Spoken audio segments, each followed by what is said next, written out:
160 milliards de francs CFA, c'est le montant qui sera investi pour la construction de la station compacte de Kabala pour l'eau potable. L'État malien et ses partenaires étaient réunis ce matin pour mettre la dernière main au dossier. Nous passons de l'eau potable à cette eau qui détruit tout sur son passage. Il s'agit de la forte pluie qui s'est abattue tôt ce matin sur Bamako. Pas de perte en vies humaines, mais on note des dégâts matériels. Nous verrons certains Bamakois les pieds dans l'eau. Le cercle de Djema aura bientôt un nouveau centre de santé de référence. Pour ce faire, l'État va investir des centaines de millions de francs CFA. Et déjà, population et personnel sanitaire ne cachent pas leur satisfaction. Voilà pour les titres, mesdames, messieurs, bonsoir et bienvenue dans la grande édition du soir.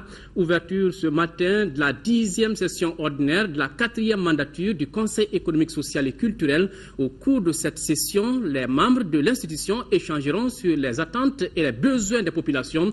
La cérémonie s'est déroulée en présence du Premier ministre Moussa Mara, compte rendu Mahamadou Doumbia. Au cours de cette 10e session ordinaire de la 4e mandature, les membres du Conseil économique, social et culturel discuteront sur les attentes, les besoins des populations tant sur le plan socio-économique que culturel. Cet exercice d'écoute des populations fait suite à des missions envoyées à travers toutes les régions du Mali et à l'extérieur.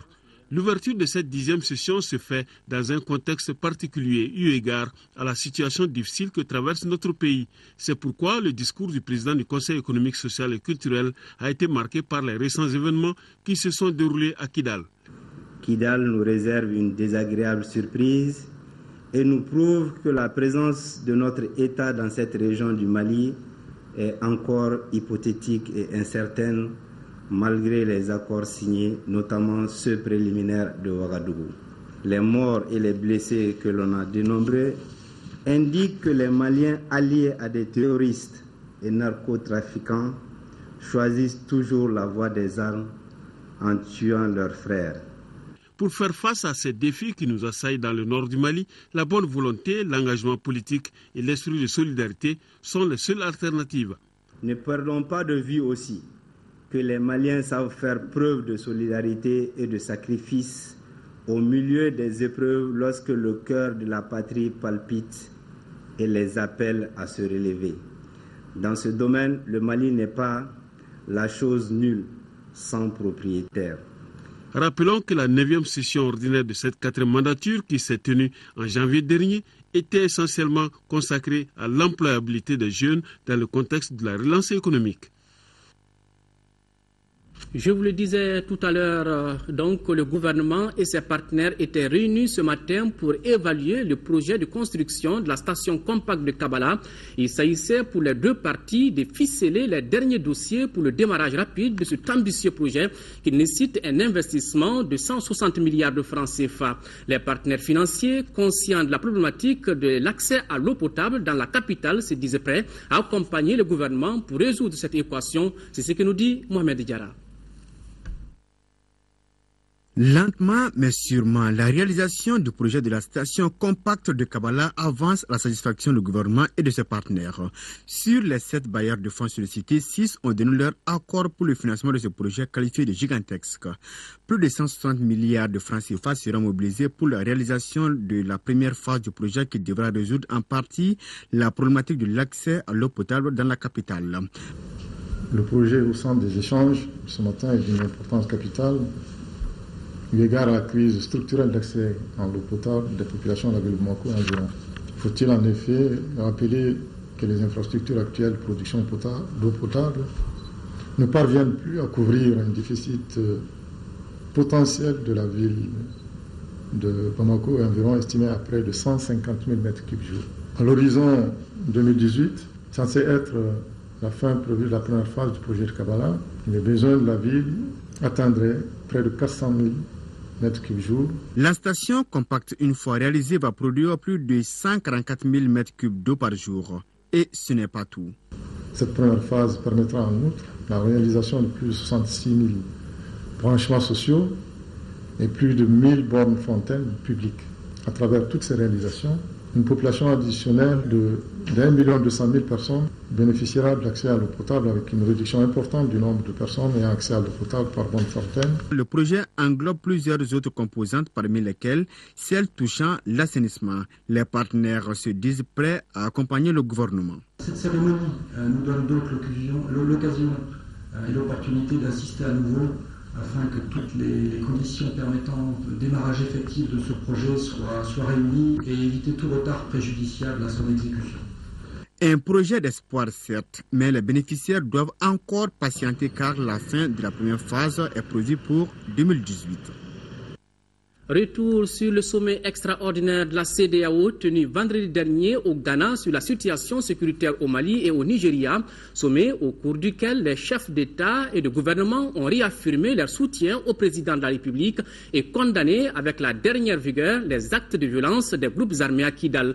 Le ministre des Affaires étrangères, de l'intégration africaine et de la coopération internationale revient ici sur les actes de cette session extraordinaire, au nombre desquels les retours aux positions initiales des différentes parties avant le 17 mai 2014. Sur le sujet, nous écoutons Abdoulaye Diop, il est au micro de Sidiki Dambélé. Nous sommes revenus donc de ce sommet assez confiants et encouragés par rapport à la solidarité qui a été affichée envers le Mali et envers le peuple malien, mais aussi une des condamnations les plus fermes que nous ayons enregistrées depuis les incidents de mai dernier à Kidal. Et aussi, vraiment, la CEDEAO a clairement situé les responsabilités par rapport vraiment aux violences perpétrées par les groupes armés, les prises d'otages, les prises de bâtiments administratifs, et demandé que ces bâtiments puissent être restitués et que les responsables de ces actes aussi puissent être traduits devant les tribunaux. Mais ce qui est très très important et fondamental, c'est que les chefs d'État et de gouvernement de la CEDEAO ont clairement indiqué qu'il était très important que l'ensemble des partis, gouvernement et groupes armés puissent revenir aux positions initiales d'avant 17 mai 2014 pour permettre vraiment de créer les conditions nécessaires par rapport à un processus de dialogue malien, intermalien inclusif. Il me semble que ceux-ci sont quand même des éléments extrêmement importants qui vraiment nous confortent dans notre démarche et puis qui aussi apportent leur soutien plein et entier au président de la République, vraiment dans sa volonté de pouvoir vraiment accélérer le processus de dialogue. Et les chefs d'État se sont félicités de la désignation du Premier ministre Modibo Keïta comme médiateur national qui bénéficiera dans ce cadre-là de la facilitation des médiateurs de la CEDEAO, des facilitateurs de la CEDEAO et en même temps de tout autre pays ami ou institution qui voudrait aussi apporter son concours pour une résolution durable de la crise au Mali. Mais ce qui est aussi important, comme vous le savez aussi, dans quelques jours, mi-juin, et le Conseil de sécurité des Nations Unies va se pencher sur le cas du Mali et adopter une résolution qui, nous l'espérons, sera une résolution forte pour renouveler le mandat de la MINUSMA et lui doter de moyens conséquents, mais aussi définir des règles d'engagement qui permettent vraiment de mieux répondre aux menaces sur le terrain. Le Conseil de paix et de sécurité de l'Union africaine va aussi pouvoir vraiment se saisir de la question et nous espérons que les discussions d'Accra permettront aussi d'enrichir tout cela. Donc je pense que c'est un sommet dynamique qui intervient à une période charnière et les décisions prises ici vraiment confortent le gouvernement du Mali dans sa démarche de paix et aussi vraiment pour pouvoir vraiment mener l'ensemble des partenaires autour des questions essentielles. Le ministre Diop a également participé à Alger à la rencontre du mouvement des non-alignés qui ont adopté une résolution dans laquelle ils soutiennent le Mali dans son combat pour l'intégrité du territoire et sa laïcité.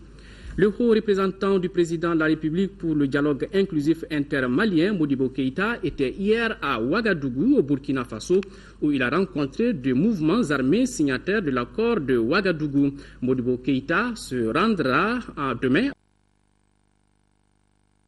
et sécuriser les examens de fin d'année. C'est l'assurance donnée par les responsables des directions techniques du ministère de l'Éducation nationale et c'est là 48 heures avant le début des épreuves du diplôme d'études fondamentales DF. Pour plus de précisions, écoutons Bakoni Balo, directeur du Centre national des examens et concours de l'éducation. Il est au micro de Lamine Keïta. Toutes les académies, tous les DCAP ont reçu la police de surveillance et les règlements internes des examens. Ça veut dire quoi? Ça veut dire que le jour de l'examen, seuls les candidats ont accès aux différentes salles, seuls les surveillants et les présidents des centres. Tous ceux qui ne sont pas cités ici n'ont pas le droit d'accéder à la cour même de l'examen. Et d'autres mesures, c'est qu'aux examens, dans la salle, il est formellement interdit de rentrer avec des serviettes, avec ce qu'on appelle des sous-mains, surtout les téléphones portables. C'est formellement interdit. Les présidents des centres le savent, les surveillants le savent. Je reviens encore là-dessus. Ne pas permettre à un élève de rentrer en salle avec un téléphone portable. Les calculateurs également qui sont acceptés sont connus. Donc les surveillants, les élèves même le savent, que les calculatrices simples, on peut rentrer avec ces calculatrices-là. Au nord, en tout cas, jusqu'au moment où je vous parle, je sais que Gao, Tombouctou, toutes ces régions ont enlevé leurs copies. Et je n'ai pas une réponse contraire à ce qui est déjà prévu. Ça veut dire que les examens auront bel et bien lieu dans ces deux régions-là. À l'invitation de son Excellence M. Abdoulaye Diop, ministre des Affaires étrangères et de la coopération internationale, le ministre de la coopération et de l'action humanitaire du Luxembourg, son Excellence Romain Schender, effectuera du 3 au 4 juin 2014 une visite d'amitié et de travail au Mali. Durant son séjour, le ministre de la coopération et de l'action humanitaire du Luxembourg sera reçu en audience par le président de la République, Ibrahim Boubacar Keïta, et le Premier ministre Moussa Mara. Le ministre Schender aura également une séance de travail avec le ministre Diop avant de co-présider au ministère des Affaires étrangères les travaux de la 7e session de la commission de partenariat entre la République du Mali et le Grand-Duché du Luxembourg. Le ministre luxembourgeois aura également des entretiens avec d'autres membres du gouvernement. Pour accélérer la mobilisation des engagements de l'État pour la formation professionnelle et son financement, le Haut Conseil des collectivités et ses partenaires vont échanger sur les grands axes du secteur agricole. Ces échanges porteront également sur la pérennisation de ces formations dans notre pays. Mariam Sagara. 80% des actifs du secteur primaire n'ont reçu aucune formation en dehors de l'apprentissage traditionnel, alors que le secteur crée plus de 90% d'emplois. C'est le constat qui sort des études du réseau plaidoyer lobbying et du Bureau de la coopération pour l'Afrique de l'Ouest. Une raison pour le Haut Conseil des collectivités et ses partenaires d'entreprendre des échanges sur la politique nationale de la formation professionnelle. Que depuis le démarrage des activités du réseau plaidoyer lobbying en 2003, le partenariat avec le Haut Conseil des collectivités a été on ne peut plus, si nous osons le dire, exemplaire. À commencer par les ateliers d'échange sur le processus de transfert de compétences, jusqu'au statut du Haut Conseil des collectivités dans l'architecture des institutions au Mali. L'insuffisance d'instruments réglementaires pour le transfert de compétences en matière de formation professionnelle fait que les collectivités territoriales restent limitées dans leur initiative de soutien au renforcement des capacités des acteurs. Il en résulte une quasi-absence de politique régionale et locale de formation professionnelle des acteurs des filières et une limitation des interventions des collectivités qui ne manquent pourtant pas d'initiatives en la matière. Cette formation, selon les organisateurs, est un moyen efficace pour soutenir et promouvoir l'économie locale et l'emploi des jeunes et des femmes en milieu rural. La cérémonie de clôture de la première session du Haut Conseil des collectivités au titre de l'année 2014 aura lieu le mardi 3 juin 2014, c'est-à-dire demain, au siège de l'institution sous la haute présidence de l'honorable Oumar Ag Mohamed Ibrahim Aïdara, président de l'institution. Cette cérémonie officielle sera rehaussée par la présence du Premier ministre Moussa Mara, chef du gouvernement, mise en place à terminer 16h30. Atelier sous-régional de validation de la revue pour les pairs des stratégies nationales du développement durable au Mali. La rencontre se tient ici à Bamako, dans notre capitale, compte rendu Adama Koulibaly. Cet atelier qui vient de s'ouvrir est soutenu par l'Organisation internationale de la francophonie, OIF. Ces enjeux, selon les responsables de la gestion de l'environnement, sont importants. Avec d'abord la préservation de l'environnement en assurant la gestion durable des ressources naturelles et la conservation de la biodiversité, puis la construction d'une économie forte et durable avec l'amélioration du cadre de vie des populations et enfin la promotion des valeurs sociales et culturelles ainsi que le renforcement de la solidarité, la cohésion et la sécurité. Votre ministère, en lançant le processus d'élaboration d'une stratégie nationale de développement durable depuis quelques années déjà, a voulu non seulement répondre à un engagement international pris déjà à Johannesburg en 2002 avec le sommet mondial pour le développement durable organisé par les Nations Unies, mais réaffirmé à Rio +20 en 2012, tout en essayant de traduire cette vision et cette volonté politique en instruments concrets pour sa mise en œuvre. Le ministère de l'Environnement du Mali, qui a connu déjà les réalisations suivantes et non des moindres, à savoir une formation à la grille d'analyse du développement durable, une formation sur l'économie verte au mois de mai dernier, un appui à une équipe restreinte d'experts maliens qui a permis à ces derniers de passer en revue le document de la stratégie nationale de développement durable. Une bonne stratégie de développement durable selon le ministre de l'Environnement n'est pas encore disponible. Ce vide sera bientôt comblé grâce à vos efforts, grâce à votre soutien, car ce document est assez précieux pour tous ceux qui misent sur l'harmonie entre le dynamisme économique, la qualité environnementale et l'équité sociale. À cette rencontre d'échange de 2 jours sont invités des représentants de plusieurs pays de la sous-région et des représentants d'institutions et de corps constitués au Mali. Le pont de Kwaro, communément appelé pont barrage, situé entre Koutiala et Sikasso, est désormais ouvert au trafic après des travaux de réhabilitation. Ce pont métallique avait été endommagé par un véhicule remorque qui avait interrompu le trafic sur ce corridor pendant un bon moment. Le ministre de tutelle était venu constater la fonctionnalité de ce pont après avoir visité l'aéroport de Sikasso. Envoyés spéciaux Daouda Sidiki Diarra et Ibrahima Kone. Le gouvernement du Mali a toujours accordé une attention particulière à l'aménagement et au développement des infrastructures de transport. Cela en vue d'assurer le désenclavement de notre pays. Le 20 février dernier, il avait été constaté une rupture du trafic sur le pont métallique de Koro Barrage entre Sikasso et Koutiala. Compte tenu de l'importance de cette route, le ministère de l'Équipement, des Transports et du Désenclavement a réhabilité cet ouvrage à hauteur de 155 millions de francs CFA à la satisfaction des usagers de cette route. Sans cet ouvrage-là, on allait avoir des ruptures de charge assez énormes. Mais le fait d'avoir pris des dispositions pour renouveler, ça nous permet vraiment de garantir un élément essentiel, c'est toujours le désenclavement.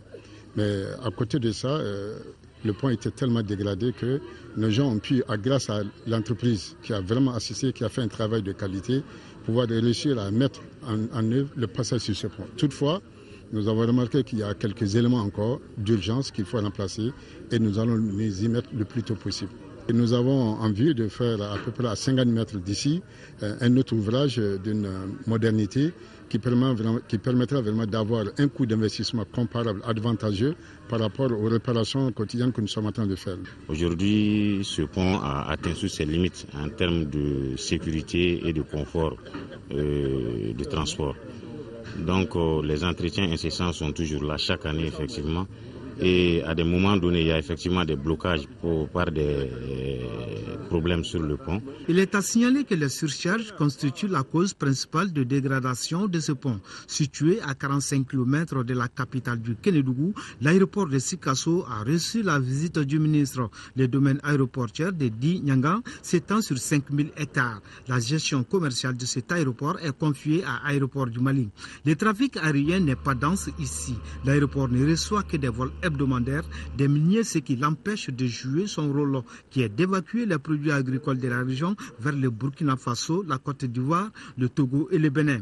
Il y a deux grands problèmes qui minent cet aéroport, notamment le manque d'infrastructures et d'installations adaptées au trafic et les ressources nécessaires à leur exploitation. Aussi, l'aéroport n'est pas connecté au réseau EDM. Pour pallier ces difficultés, la direction aéroportière demande l'appui des autorités. Par ailleurs, le ministre a remis des banquettes à la mairie et au CESCOM de Gongasso.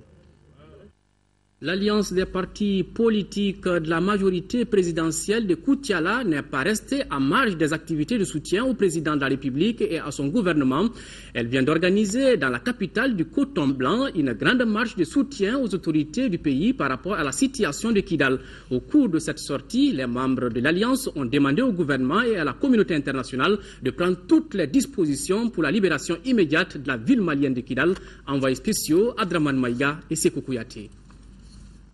Partis du terrain rouge du quartier La Fiala de Koutiala, les marcheurs ont parcouru environ 3,5 km pour se rendre à la préfecture de Koutiala. Tout au long de ce parcours, ils ont véhiculé des messages de paix et de réconciliation. Ils leur affirment également leur soutien au président de la République, Ibrahim Boubacar Keïta, et à son gouvernement.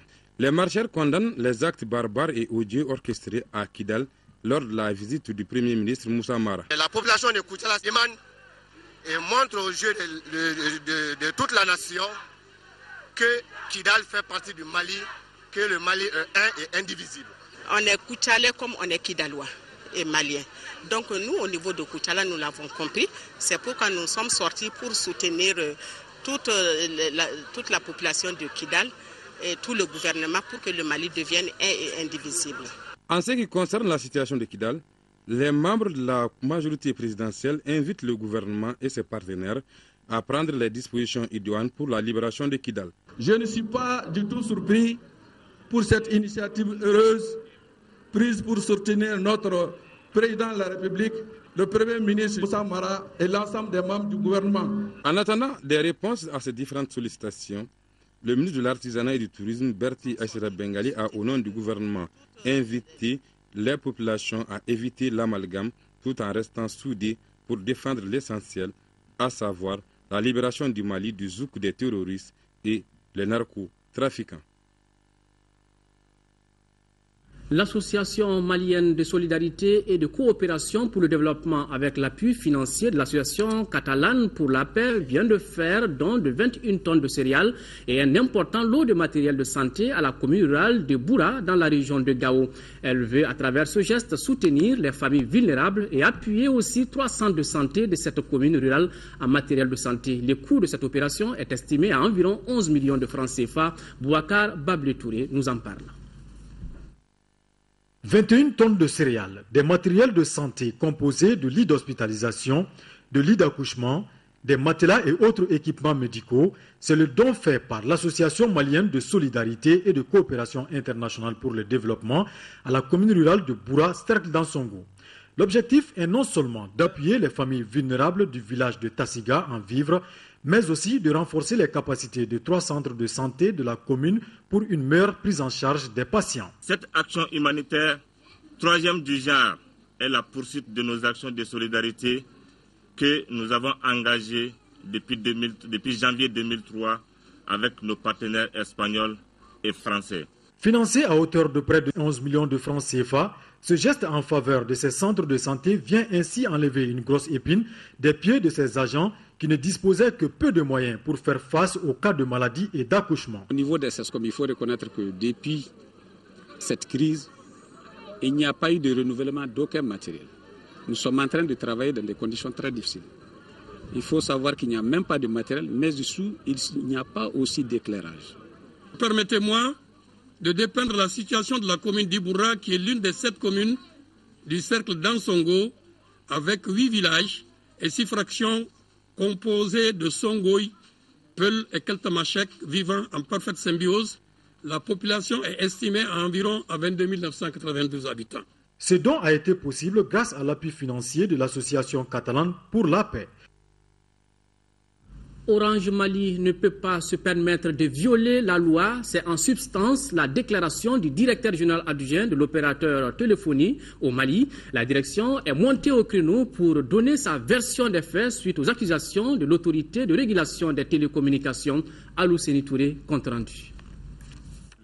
Suite aux sanctions proférées par l'autorité de régulation des télécommunications TIC et Poste, Orange Mali sort de sa réserve pour apporter des éclaircissements. Il ne s'agit point pour l'entreprise de défier une quelconque décision de l'État malien à travers l'autorité de régulation. La poursuite des activités d'Orange dans le secteur incriminé se fonde sur des arguments de droit. Concernant la commercialisation de Douba,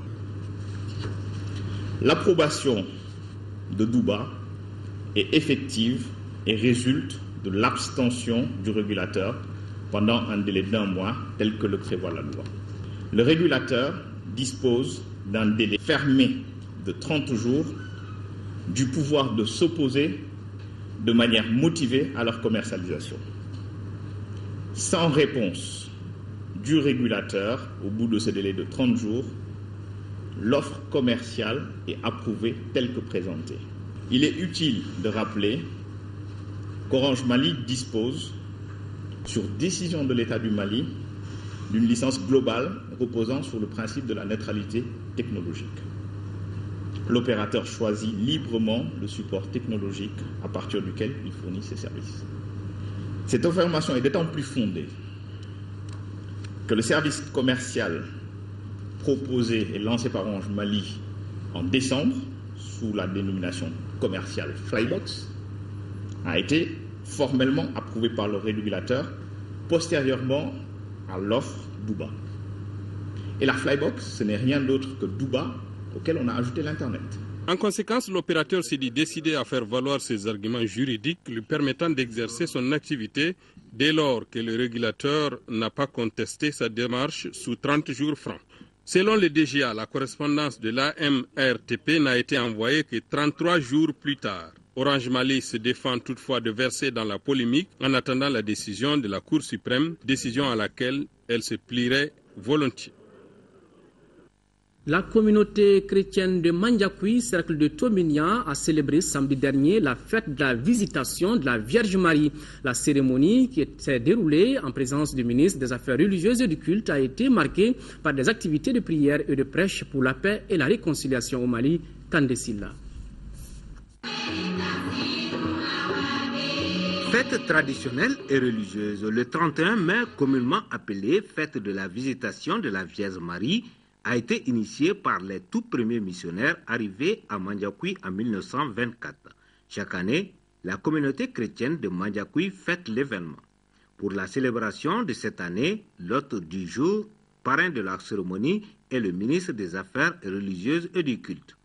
Un événement de communion et d'imploration de Dieu à l'approche de l'hivernage. En y venant, le président de la République, El Hadji Ibrahim Boubacar Keïta, me charge d'apporter permanemment ce message qu'aucune communauté, quel que soit le choix de sa confession, ne doit se considérer comme oubliée ou marginalisée parce que la République du Mali est laïque dans sa constitution et dans son histoire. C'est une nation plurielle, mais soudée par un même idéal. Manifestation folklorique, célébration de la mèche, prière, mais également des rencontres et des visites de courtoisie aux chefs coutumiers et notabilités ont constitué l'agenda du ministre au cours de la journée. Il est bon que la solidarité, la fraternité, le vivre ensemble, le vivre mieux ensemble, soient toujours des messages portés par les responsables des cultes. Notons que l'église catholique de Mandiakoui a été réalisée en 1958. Les premiers missionnaires furent le père Bernard Versperen et le frère MS dit Gracien. La 116e session du conseil d'administration de la BNDA s'est tenue à Paris mardi dernier. On note une augmentation du nombre de clients et un accroissement du financement accordé à l'économie malienne par la banque. L'exercice 2013 affiche un résultat net de plus de 5 milliards de francs CFA. Commentaire Mohamed Ould Mamouni. Malgré la crise, la Banque verte du Mali garde ses indicateurs au vert. Avec l'ouverture de ces nouvelles agences, la BNDA a accueilli plus de 19 000 nouveaux clients en 2013. Elle a également injecté plus de 274 milliards de francs CFA dans le financement de l'économie malienne. Réunis à Paris, les administrateurs de la banque ont adopté les comptes de l'exercice 2013 avec beaucoup de satisfaction. La BNDA a octroyé des crédits à hauteur de 274 milliards de francs CFA au cours de l'année 2013, en progression de 14%. Au même moment, la banque a collecté des dépôts pour 171 milliards de francs CFA, soit une augmentation de 12%. Le produit net bancaire de la banque s'est établi à 24 milliards de francs CFA, en progression de 12%. Que ce soit l'État malien ou les partenaires français ou allemands, tous ont été satisfaits des performances de la BNDA qui reste le leader dans le financement agricole au Mali. À travers un résultat de 5,5 milliards de francs CFA en 2013. Donc on peut dire que vraiment la banque a supporté la crise et il y a une reprise des activités au niveau de la banque. Et je constate en tant qu'administrateur de cette banque que la banque, en dépit des difficultés qu'a rencontré le pays, a quand même su redresser la barre très fortement, a dégagé un niveau de rentabilité très fort et fortement orienté vers le financement du monde rural, et moi j'en suis très content. Pour l'exercice 2014, la BNDA entend s'ouvrir davantage aux migrants maliens.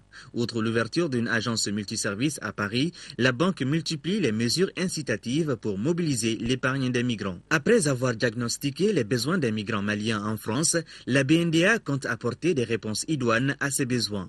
Avec l'épargne ainsi mobilisée, la BNDA entend intensifier le financement de l'agriculture, notamment la commercialisation des produits agricoles ou de la couverture des besoins de financement des producteurs. La mairie du district de Bamako a tenu ce matin une session extraordinaire. À l'ordre du jour de cette rencontre, discuter des changements apportés au budget prévisionnel en vue de mettre les GIE et autres prestataires de la mairie du district dans leurs droits. Compte rendu Fatoumata Kone. Au cours de cette session extraordinaire, administrateurs et conseillers de la mairie du district de Bamako doivent étudier le budget prévisionnel de 2014 avant modification. C'était un budget qui doit être revu à la hausse parce qu'il y a les droits de tirage de l'ANICT qui doivent être effectivement, qui augmentent les recettes. Il y a aussi des subventions que nous sommes en train de chercher avec l'État qui doivent être intégrées. Eu égard à tout cela, les recettes seront augmentées, les dépenses aussi. Donc il faut nécessairement, dans le cadre de cette modification budgétaire, avoir l'autorisation du Conseil et l'approbation de la tutelle. On était à 14 milliards pour les recettes, nous sommes à 15 milliards. C'est environ une augmentation d'1,5 milliard environ. Pour minimiser les dégâts causés par les inondations, la mairie du district a pris certaines mesures. Et en amont de l'hivernage, il faut nécessairement le curage de certaines canalisations qui relèvent de la responsabilité de la ville de Bamako. Et il faut nécessairement que ces GIE puissent travailler en amont. Aujourd'hui, la ville de Bamako reste redevable de ces GIE, souvent depuis 2 voire 3 exercices. Donc pour permettre à la ville d'avoir même une capacité d'endettement vis-à-vis de ces GIE, il faut nécessairement faire passer certaines ardoises. Grâce à l'appui de la Banque malienne de solidarité BMS et l'État, l'hôtel de la ville peut désormais faire face aux difficultés du moment selon les administrateurs. On peut donc s'attendre à une politique de décentralisation et d'assainissement réussie. Je vous le disais en titre, on est en hivernage. Bamako s'est réveillé tôt ce matin sous une forte pluie. Au moins une trentaine de maisons ont été inondées. C'était à Balobougou, dans le quartier Missabougou, en commune 6 du district de Bamako. La Direction nationale du développement social a dépêché une mission sur le lieu pour faire le constat. On ne déplore aucune perte en vies humaines. Cette situation est due aux constructions anarchiques. Nouhoum Sissoko. Des stocks de riz, de thé, de boissons en poudre, des balles de tissu sont entre autres marchandises touchées par les dégâts causés par cette inondation au quartier du fleuve en commune 3. Les commerçants victimes de ce sinistre ont invité au curage du caniveau contigu à la cour de leur magasin. Cela afin d'éviter d'autres désagréments. Une autre inondation est intervenue cette fois-ci en commune 6. Ici, au moins une trentaine de maisons ont été inondées par les eaux de pluie. Des biens matériels ont été souvent touchés et les eaux des puits sont devenues impropres à la consommation.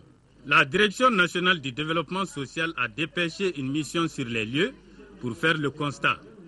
À en croire des habitants du secteur inondé, cette situation récurrente est imputable aux maisons construites dans les servitudes du cours d'eau. Signaler que Bamako a reçu ce matin 50 mm de pluie, beaucoup de prudence. Le cercle de réflexion et d'information pour la consolidation de la démocratie au Mali, CRI 2002, a organisé une conférence de presse à l'occasion de sa rentrée citoyenne 2014-2015. Pour plus de précisions, écoutons Dr Abdoulaye Sall, président CRI 2002. Il est au micro de Garibou Pérou. Cette rentrée citoyenne donc, est placée sous le signe de l'engagement de CRI 2002 sur le traitement du passé. Nous avons également un axe important que nous devons également nous soumettre, c'est ce qu'on appelle la gestion des savoirs. Et quand on parle de gestion des savoirs, c'est pas seulement le savoir de nous les intellectuels, mais c'est également les savoirs également traditionnels, millénaires. Notre pays est héritier de 3 grands empires, le Mali, le Ghana et le Songwe. C'est-à-dire qu'il faut que nous arrivions à mettre la gestion, n'est-ce pas, de nos conflits sur ces 2 pieds, le pied de la tradition et le pied de la modernité. Il y a la promotion et le développement de la culture des élections, du vote et de la représentation utile. Donc il faut qu'on arrive à pouvoir former ce que nous appelons des pionniers qui vont être assermentés pour pouvoir piloter toutes les élections au Mali, qu'elles soient politiques, qu'elles soient économiques, qu'elles soient professionnelles, pour le bien de notre République. L'école creusée de la citoyenneté. La première école de Fana a été baptisée groupe scolaire Badiam Diakité, premier directeur de l'établissement de 1937 à 1939. C'était en présence des autorités politiques, administratives, élèves et parents, envoyés spéciaux Laurent Diakité et Aliou Touré. La première école de Fana a 77 ans et porte désormais le nom de son premier directeur Badiam Diakité. La cérémonie de baptême a été une apothéose à cause de la grande mobilisation des populations et la bonne qualité des prestations des élèves et artistes de Fana, ainsi que des discours prononcés par les autorités politiques et administratives du Guinéka et les enfants de Badiam, une façon d'immortaliser et magnifier l'ancien élève de William Ponty du Sénégal. Cet établissement a ouvert ses portes en octobre 1937 avec comme instituteur le directeur M. Badiam Diakité, natif de Ségou, où il fit ses études primaires. Il fréquenta l'école des fils de chef de Caille, puis la très célèbre école normale William Ponty de Gorée au Sénégal, où il obtint son diplôme d'instituteur. Dans son intervention, le représentant de la ministre de l'Éducation nationale a mis l'accent sur les vertus de l'école tout en remerciant les populations de Fana. Je voudrais remercier les populations de Fana pour 2 raisons. La première, c'est au nom du ministre de l'Éducation nationale. Et la deuxième, c'est un hommage à cette grande collaboration que j'ai eue avec Laurent Diakité. Nous avons été journalistes ensemble à l'ORTM et notre collaboration date depuis 30 ans. Pour agrémenter la cérémonie, l'aîné de la famille Moussa Diakité, enseignant à la retraite, a évoqué quelques moments de bonheur et de tristesse qu'il a eu avec Badiam Diakité, pour qui l'école c'est d'abord l'instruction, l'éducation et la formation. Sport, football, championnat national de Ligue 1. Hier, un seul match était au programme de la 20e journée. Les 11 créateurs de Nyarela ont battu l'AS Bakary Dian de Baraweli par le score de 4-1. C'était au stade Modibo Keïta, Siragatou Sissé. Les 11 créateurs étaient animés d'un esprit de revanche après leur défaite 1-0 de la phase aller 5e journée. Dès la 7e minute, sur un coup franc à la perfection du défenseur Lassana Yiriba Samake, Yacouba Diarra devance la sortie du gardien de Bakary Dian pour l'ouverture du score. 1-0. La défense des visiteurs subit la pression. Kamiyou Kola Araimi est l'auteur du 2e but à la 11e minute. Les créateurs se régalent. Face aux nombreux assauts, l'AS Bakary Dian de Baraweli encaisse finalement un 3e but par Souleymane Dembélé à la 36e minute. Dans le temps additionnel de la mi-temps, le capitaine de l'AS Bakary Dia de Baraouli, Drissa Sidibé, saute plus haut que le gardien des créateurs et réduit le score. 3-1. La seconde période est une copie conforme de la première. Les 11 créateurs de Niarela passent véritablement un dimanche gras. À la 70e minute, Souleymane Sissoko, décalé sur la droite, fixe son vis-à-vis et sert Mamadou Diallo entrer en jeu pour le 4e et dernier but des 11 créateurs de Niarela. Les pensionnaires de Niarela, 4e 35 points, infligent ainsi à l'AS Bakary Dia de Baraouli sa plus lourde défaite depuis le début de la saison. L'AS Bakary Dia de Baraouli, malgré cette claque, terminera cette 20e journée à la 7e place avec 27 points. Ce qui donne certainement la santé. Chronique santé aujourd'hui à Djema, où l'État malien est en train d'investir des centaines de millions de francs CFA pour construire un nouveau centre de santé de référence. C'est pour remplacer l'ancien centre qui montre des signes de vieillesse. Avec les pluies qui s'installent, le personnel du centre a du mal à travailler normalement. Le reportage de notre envoyé spécial, Kessira Emmanuel Dambélé.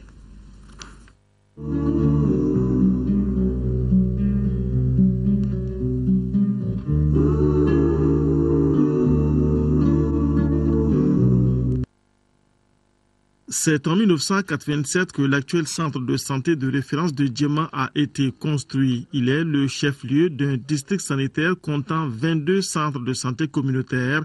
Un peu moins de 3 décennies après, le bâtiment construit en banco stabilisé sur financement du Fonds européen de développement est dans un état de délabrement qui inquiète aujourd'hui le médecin-chef du centre.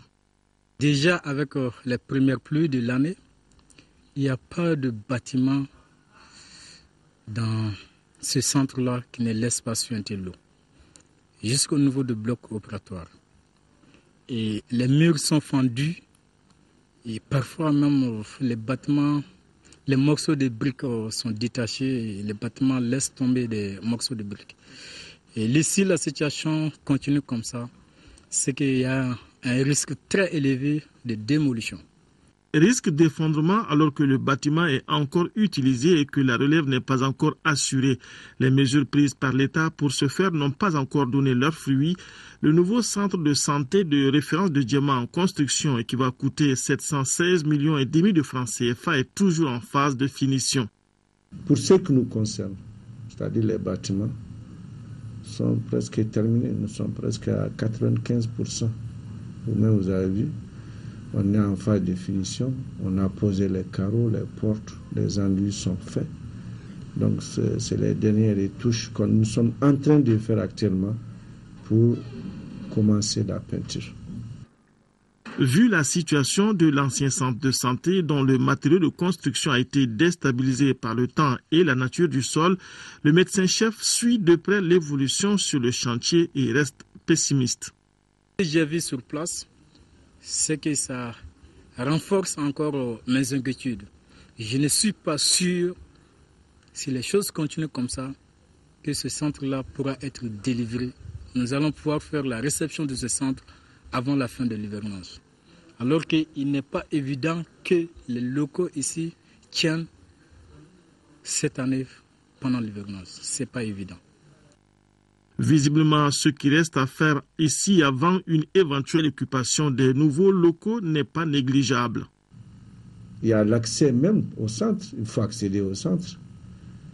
Et ce n'est pas fait. Et puis, il y a le remblai. La cour a besoin d'un remblai. Cela n'est pas fait. Donc, pendant l'hivernage, c'est comme si vous êtes dans une mare. L'accès n'est pas possible, même si nous terminons. Donc, il y a des travaux qu'il faut faire pour que ces bâtiments soient habitables. Les travaux du nouveau centre de santé de référence de Djema ont été lancés en 2010. Ils avaient été arrêtés pour des raisons diverses et n'ont pas pu s'achever à la fin des 10 mois initialement prévus dans le contrat.